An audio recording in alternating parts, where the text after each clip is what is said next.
Die afgelope paar sondae aan dat ek so 'n bietjie uit my hart gedeel rondom hierdie onderwerp van raad vir raad op mense.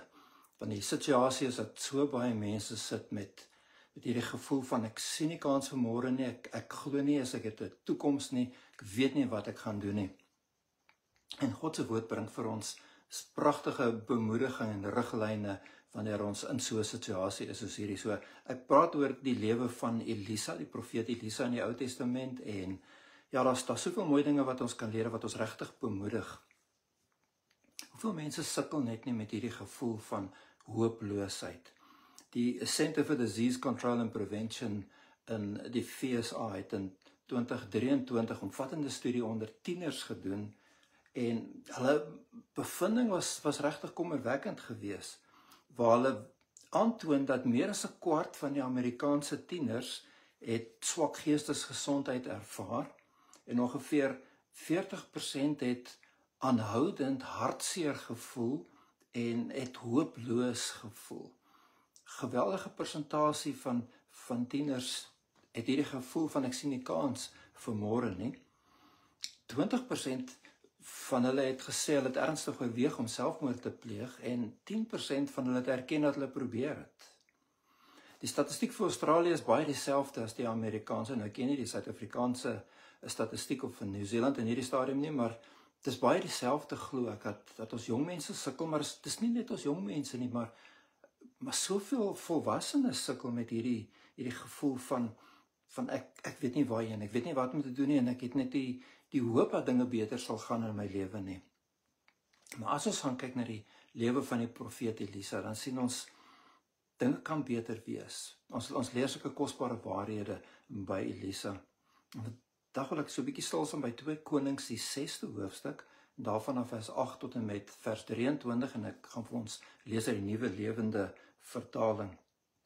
En die eerste ding as ons hierdie lees is, ons sien jou probleemsituasie lyk groter as wat jy verwag het. En dis die geval in hierdie situasie. Jou probleme lyk groter as wat jy verwag het dit gaan wees. Jy sien, dinge moes eintlik soveel anders gewees het vir Elisa. Hy is man van God. Maar dit is nie. Kom ons lees gou daar vanaf vers 8, en dis 2 Konings die 6de hoofstuk. Die koning van die Arameërs was in 'n oorlog teen Israel gewikkel. Hy het met sy offisiere beraadslag en gesê, ons sal ons kamp op die en die plek opslaan. Elisa, die man van God, het egter dadelik die koning van Israel gewaarsku. Moenie naby daardie plek gaan nie, want die Arameërs trek daarheen op. Dan het die koning boodskappers na die plek gestuur waarvan die man van God gepraat het, en die mense gewaarsku. Hulle was dus op hulle hoede, en dit het etlike kere gebeur. Hieroor was die koning van Aram baie ontsteld. Hy roep toe sy offisiere en vra hulle, wie van julle is die verraaier? Wat is dit wat die koning van Israel wie is dit wat die koning van Israel oor my planne inlig? Dis nie ons nie, o koning, antwoord een van die offisiere. Elisa, die profeet in Israel, vertel alles aan die koning van Israel. Selfs wat u in die slaapkamer sê, is aan hom bekend. Die koning van Aram beveel hulle toe, gaan en stel vas waar Elisa is, dan stuur ek troepe om hom te vang. Hy kry toe berig, Elisa is in Dothan. Eendag stuur die koning van Aram toe 'n groot leer en baie perde en strydwaans om die dorp te omsingel. Toe die dienaar van die man van God die volgende môre vroeg opstaan en buitentoe gaan, sien hy oral net troepe, perde en strydwaans. Benoud roep hy vir Elisa, ag meneer, wat sal ons nou maak? Jy sien, dis hierdie oorlog tussen Israel en Aram, en telkens waarsku Elisa vir die koning van Israel waar daar 'n hinderlaag gaan wees, waar die Arameërs beplan om volgende op te tree nie. Die koning kan nie verstaan, hoe is dit moontlik dat die vyand elke slag weet, dat hierdie Arameërs kan nie verstaan, hoe is dit moontlik dat die volk van Israel net weet, wat volgende gaan gebeur, dan moet 'n spioen, 'n verraaier in hulle midde wees. Nou, kom hulle het een doel voor oë, hulle stuur hierdie magtige leer, een doel, en dit is, hulle moet Elisa gevange neem, hulle moet hom elimineer, dinge kan nie so aangaan nie. En natuurlik, wanneer daardie jong assistent van Elisa die volgende oggend uitgaan, dan sien hy net hierdie magtige leer daarson. Hy roep uit, wat moet ons nou maak? Wat sal ons doen? Dis 'n vraag in menige hart vandag. En miskien, terwyl jy na my luister nou, nee, ek is so dankbaar as jy tot hier geluister het, want ek het regtig vir jou antwoord as jy ook so voel, van, wat nou? Wat maak ons nou? En dit kan wees finansiële situasies, dit kan wees konflik in die gesin, of iets met jou gesondheid op werk, of is 'n geestelike stryd waarmee jy worstel. Dis asof jy die vyand in al sy glorie sien, al sy almag amper sien, en jy roep uit, wat nou? Ek weet nie hoekom hierdie situasie, hierdie probleem te hanteer nie. So kom ons sê, jou probleme lyk groter as wat jy ooit verwag het dit gaan wees. Dis nie wat jy verwag het in hierdie stadium van jou lewe om gekonfronteer mee te word, maar dis die realiteit waarmee jy te doen kry. Die tweede ding wat ons sien as ons hierdie storie gaan lees is, jou probleemsituasie is kleiner as wat jy gedink het as God in die prentjie is. Jou situasie, jou probleme, jy weet nie wat om te doen nie, is kleiner as wat jy gedink het as God in die prentjie is. Jy sien, wanneer God is om beide tree, dan verander hopelose situasies, want God verander sake.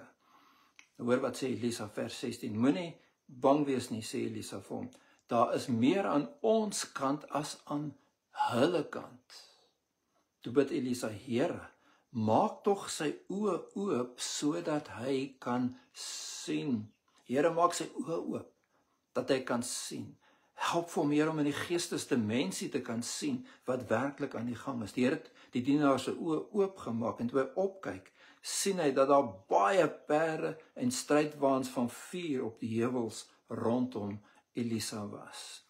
Jy sien, ons kan met die natuurlike oog na dinge kyk, en dan roep ons uit, of hier in ons binneste, ons partykeer doen ons het hardop, wat nou?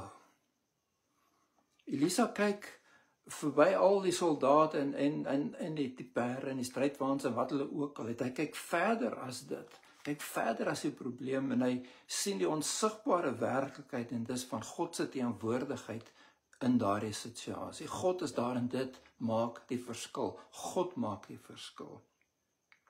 En daardie oomblik wanneer die dienaar leer om met ander oë te kyk, wanneer die Here sy oë oopmaak, dan beleef hy hierdie selfde geestelike dimensie. Dit ons perspektief skuif, en ons kry daardie geloof om God te vertrou vir 'n wonderlike uitkoms. Elisa kan met vertroue verklaar, hy sê, moenie bang wees nie, die wat by ons is meer as wat by hulle is. Dis die taal van geloof, nê. So dikwels probeer ons mense troos met opmerkings soos, dinge sal reg uitwerk, jy sal sien. Maar weet jy, dis eintlik leë woorde. Want, hoekom sal dinge reg uitwerk? Hoekom sal dinge beter gaan? Op grond waarvan sê jy dit vir iemand?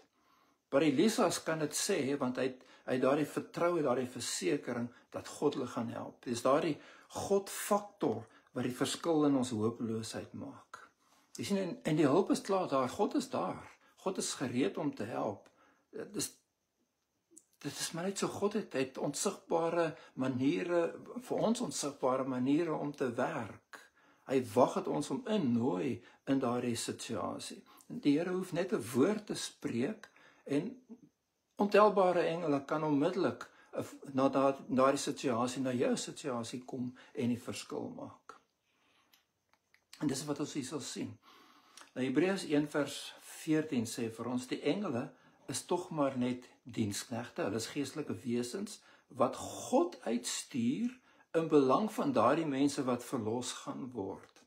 Ek hou van die ou Afrikaanse vertaling, is hulle nie almal dienende geeste, wat vir diens uitgestuur word, terwille van hulle wat die saligheid sal beerwe. Aan die ander woorde, God het hierdie onsigbare werksmag tot sy beskikking, wat genoem word engele, en hulle staan gereed dat God vir hulle die bevel gee om te doen wat hulle moet doen, sodat hulle vir ons kan help. Nou, daar is soveel mistastings oor engele in ons dag, wat uit die weg geruim moet word, sodat ons 'n gebalanseerde siening, 'n Bybelse perspektief op engele kan kry, né? Ek dink daar is soveel gepraat oor engele, soveel stories oor engele word ingeweef in ons TV-programme, en is altyd hierdie mooi dinge wat gebeur, en die engele kom, en hulle raak betrokke in mense se lewens, en hulle sê mooi goed, en is nie noodwendig wat hulle sê nie, maar is wat hulle nie sê nie. Jy weet, God speel nie hierdie aktiewe rol, en is die engele wat die verskil maak. Party mense het hierdie idees, hulle dink aan engele, jy weet, engele lyk Cupido-agtig, jy weet, en Cupid was 'n afgod. Hy was die seun van die godin Venus gewees. Nou word hy voorgestel soos 'n babatjie met klein vlekkies. Dis mitologie. God se engele lyk nie soos Cupido nie. Engele is nie cute nie. Jy het enige voorstelling wat 'n engel uitbeeld as 'n cute wese, slaan die bal heeltemal mis. Engele is magtige geestelike wesens. En dan het anders wat ek net wil sê, engele is nie vroulik nie. Nêrens in die woord van die Here word engele uitgebeeld as vroulik nie.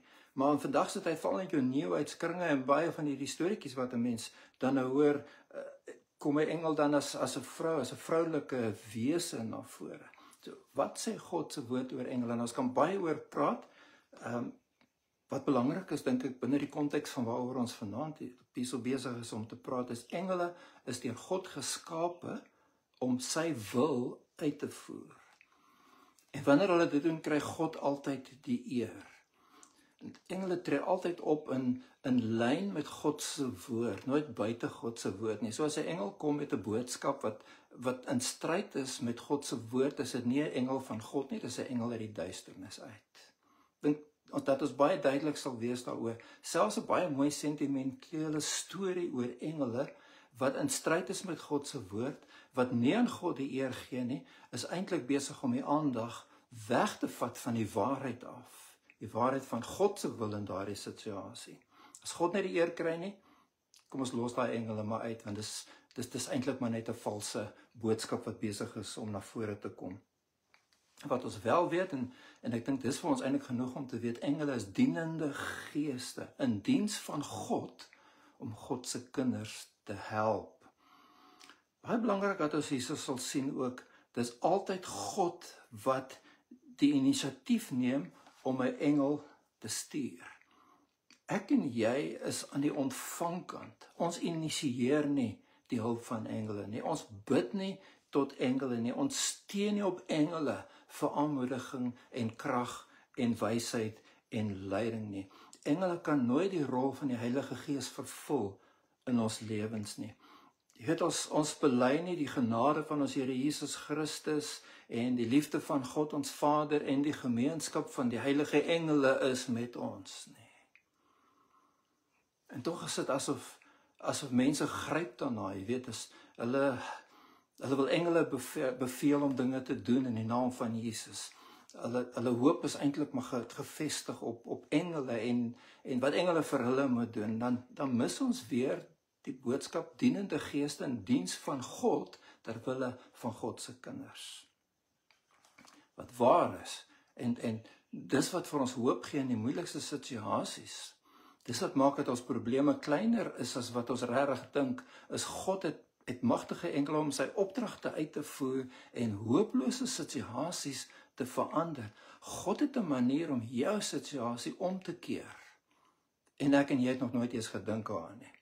Weet jy, dit bring my by 'n derde gedagte wat ek sien in hierdie gedeelte, en dis die uitkoms van jou probleemsituasie is anders as wat jy verwag. Wanneer God met 'n antwoord kom, met uitkoms kom, is dit anders as wat jy dink dit gaan wees. Nou Elisa bid, en wat hy bid is dat die vyand met blindheid geslaan word.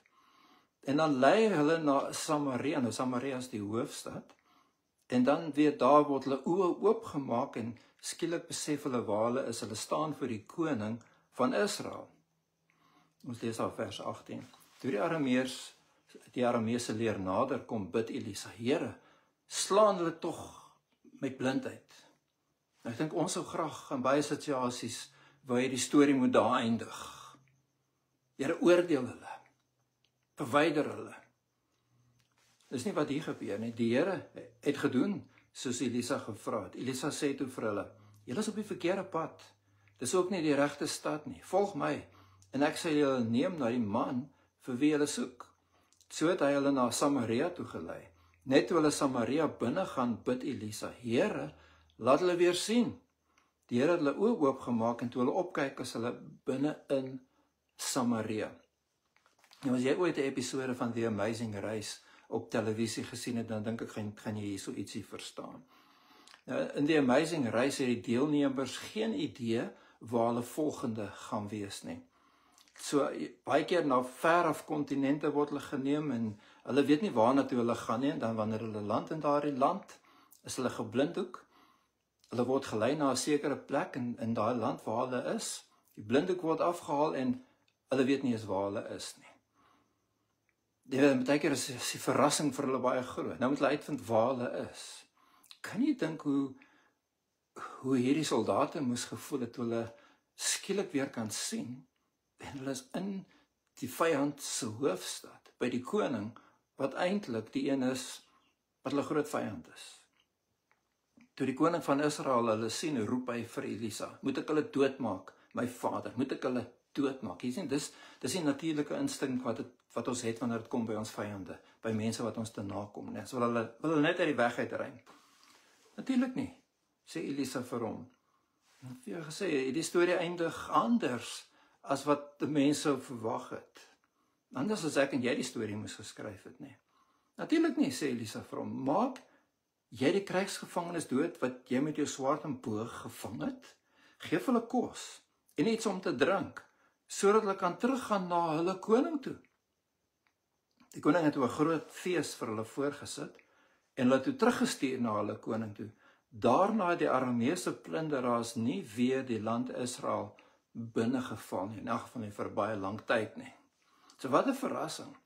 God se redding wat hy vir Elisa en sy diensknegt gee, is anders as wat ons sou verwag het, nee.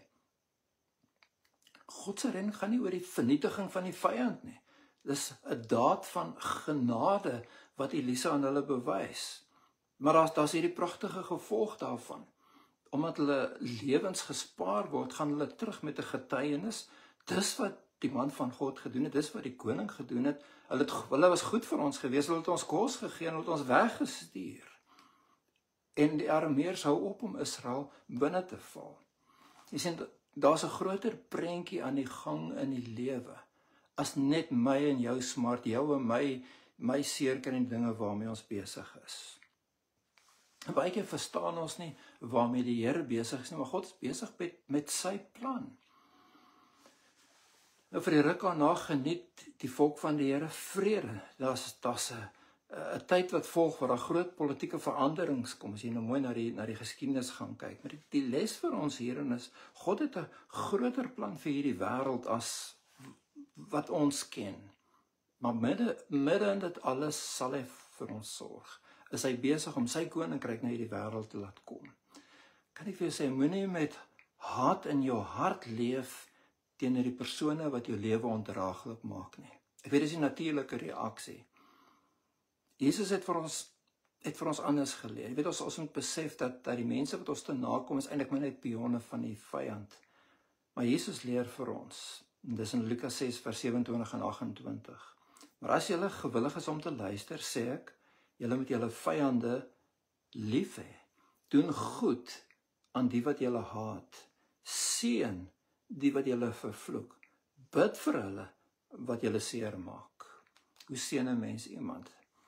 Wanneer jy iemand sou seën, dan wens jy hulle die beste toe in die naam van die Here. 'n soort van, mag die Here vir jou seën, mag die Here dit goed met jou laat gaan, mag die Here sy guns oor jou lewe uitgiet, mag die Here vir jou goeie gesondheid gee, mag die Here vir jou voorspoed gee. En Jesus kom en hy sê, wanneer daar mense is wat die lewe vir jou moeilik maak, seën hulle, bid vir hulle, bid God se goedheid oor hulle lewe af. Weet jy, vir die natuurlike oor klink dit verkeerd. Maar wanneer jy dit doen, dan word jy agent van God se genade om sy wil te laat geskied in hierdie wêreld. Ek wil vir jou sê, wanneer jy midde in jou situasie van hooploosheid is en jy laat die Here toe om dinge vir jou te begin uitwerk. Tree anders op, kom in lyn met God se woord en kry die hart van die Here Jesus vir mense, ook hulle wat dit vir jou moeilik maak. Leef die genade van die Here uit teenoor ander mense. En jy sal iets beleef van hoe God jou innerlik vrymaak en hoe God in jou omstandighede werk, want jy word 'n agent van God se werk in hierdie wêreld. Jy sien, dis tog die boodskap van die kruis. God bewys sy genade aan mense wat dit nie verdien nie. Dis hoe ek en jy by die Here uitgekom het. God het ons kom seën alhoewel ons onvyandig gesind was. Enigiets moois in ons lewe is net as gevolg van die genade van die Here. Dis absoluut die onverdiende guns uit die hand van die Here en dis op grond van wat Jesus vir ons aan die kruis gedoen het. Ons het geen rede om aanspraak te maak op die goedheid van die Here los van die genade van die Here nie. Dit bring vir ons by hierdie punt waar mens, wanneer jy in jou radeloosheid sit, dat jy na die Here toe kom. Ja, soos ek gesê het, die situasies is meer as wat jy gedink het dit gaan wees, erger as wat jy gedink het, maar eintlik, wanneer jou perspektief reg is, dan besef jy, maar dis nie so groot nie. Dis nie so ernstig. God is in beheer. God het maniere om dit te doen. God kan sy engel stuur en die verskil maak. Ek moet net die Here vertrou. Ek moet my lewe in die hand van die Here plaas. En wanneer ek dit doen, moet ek sorg dat my hart reg is. Ek moet sorg dat daar nie haat in my hart is nie vyandigheid in my hart is teenoor hulle wat my te nakom nie, maar kom en ek kom word die agent van God se genade. Ek kom bid vir mense, seën vir mense, ook hulle wat my te nakom. En ek gee God kans om die verskil te maak. Dinge werk anders uit as wat ek gedink het, maar dinge werk beter uit. Mag die Here vir jou baie ryklik seën in hierdie week wat voorlê. Onthou, ons preke is op YouTube beskikbaar en onder die kanaal Hoop Nogtans. So van ons vorige preke is daarso. Gaan kyk gerus as jy meer wil lees van of wil hoor van die vorige preke rondom die profeet Elisa en miskien nog verder terug. Mag God se guns op jou lewe rus. Vader, ek dank U dat ons hierdie week kan ingaan met hierdie verwagting dat U vir ons gaan seën deur Jesus Christus ons Here. Amen.